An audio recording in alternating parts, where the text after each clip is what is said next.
Selamat pagi pemirsa Sri Poko TV. Saat ini kita bersama salah satu atlet dari Atlet dari Muara Enim. Atlet dari Muara Enim. Namanya siapa, Dek? Namanya Desi Robiansyah.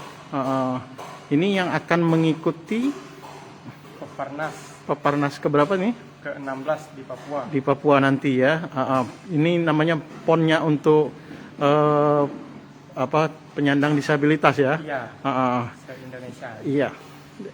Sekarang ini panggilnya Robi ya? Iya, Robi. Robi dari atlet renang ya? Atlet renang. Ya, ini akan mengikuti nomor-nomor pertandingan apa aja ini nanti di Papua? Nanti insya Allah saya akan mengikuti di Papua nanti itu 100 meter gaya punggung, 200 meter gaya bebas, 50 meter gaya kupu.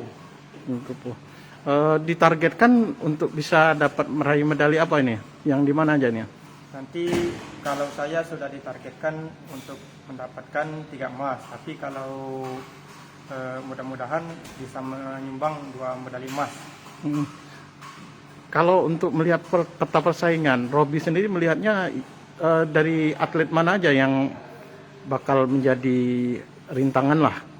Kalau untuk melihat peta kekuatan itu Papua lebih mendominasi kekuatannya karena dia sebagai tuan rumah di sana dan dia harus mendapatkan posisi yang terbaik di sana. Dan juga Jawa Barat sudah maksimal latihannya dan itu juga lawan terberat. Kalau boleh tahu, Robi sendiri kemarin katanya banyak juga yang memborong medali di apa namanya, semacam porprov itu ya, di Peparnas ya, apa namanya, yang di Pramuli 2019. Kalau di Pramuli kemarin Peparprov ya, Peparprov ini iya, Paralimpik Provinsi. Iya, dapat medali berapa itu? 3 ya? Dapat medali 3 emas. 3 emas. Di nomor apa aja itu, Robi? Di nomor 50 meter gaya bebas, 100 meter gaya bebas, dan 100 meter gaya punggung.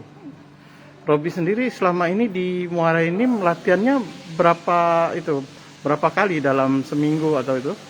Kalau di daerah saya itu latihan 2 kali dalam seminggu itu karena dibarengi juga kerja kan, jadi belum maksimal latihannya.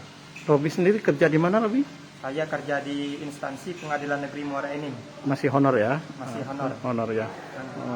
Robi, kalau yang dirasakan Robi ini pemusatan Pelada terpusat di Palembang ini, di JSC ini dirasakan gimana ini, Robi? Kalau saya di Jakabaring ini ya merasa fokus lah untuk latihan ini kan, karena tidak ada pikiran lain selain untuk berlatih dan berlatih untuk memaksimalkan performa nanti. Dan ini latihannya di venue akuatik ya? Ya, di venue akuatik. Satu hari itu 2 kali latihannya. 2 kali ya. Oke, Robi. Ada yang mau disampaikan, Robi? Ya, untuk atlet yang akan mengikuti Peparnas khususnya Sumsel nanti, semoga kita nanti bisa mendapatkan medali yang banyak dan menjadi juara yang sesungguhnya. Oke, Robi. Terima kasih, Robi. Semangat. Ya, semangat. Terima kasih.